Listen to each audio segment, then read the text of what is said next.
Alright, today I'm going to show you why you need to rewire your headlights on your old car.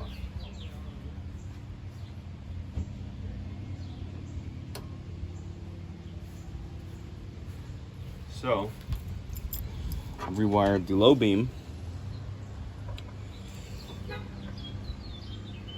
to run through a relay.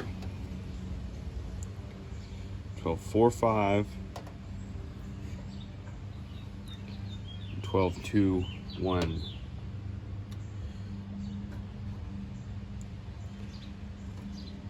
Okay, so basically battery voltage on the low beam. Let's switch it to the high beam and I'll show you the voltage drop that occurs because of the factory wiring running from the battery to the cab back to the headlights.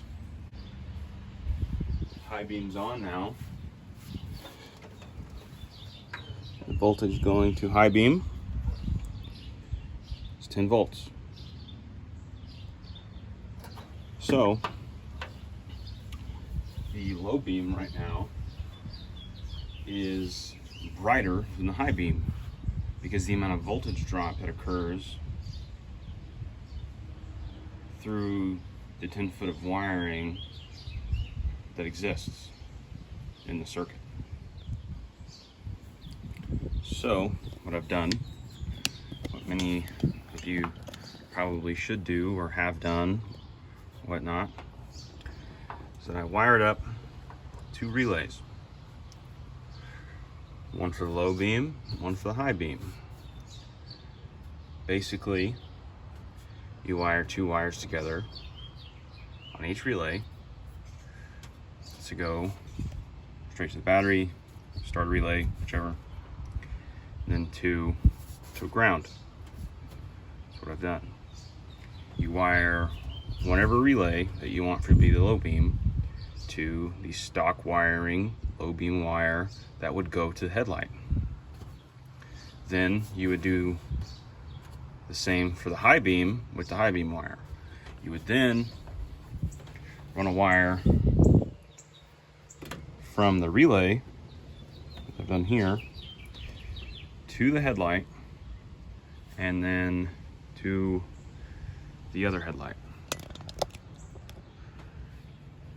Basically what that does is that it puts a lot less resistance in the headlight circuit and causes your headlights to be brighter due to the less voltage drop and voltage draw on everything, and it will help your alternator last longer due to not having as high of an output at a constant level. These are the tools that I used to rewire the headlights. This is everything I used, including heat shrink. I don't have heat shrink up here, but all of this plus the two relays plus heat shrink. Okay, you can either solder it like I did with an butane or an electric soldering iron, or you can use butt connectors. Either way, you're going to have to need wire cutters and wire strippers.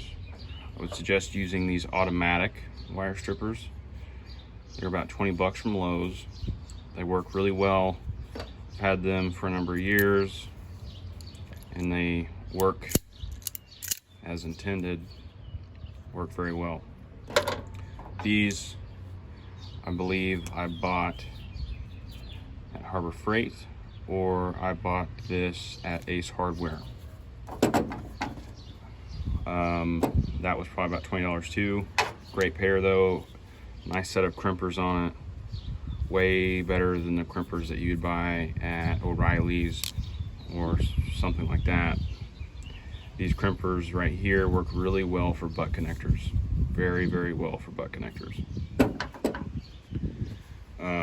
Didn't have black electrical tape, so I used orange tape, whatever. But yeah, these, I bought a pack of 5 of these for 15 bucks, I believe, on Amazon.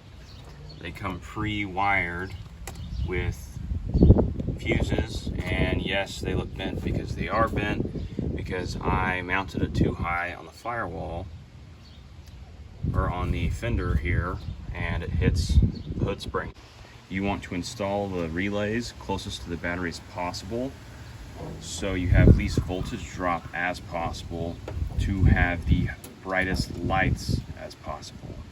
This will help every circuit in the vehicle. When driving at nighttime with the headlights on, it'll make your blinkers brighter, your tail lights brighter, your in-cab dash lights brighter, lessen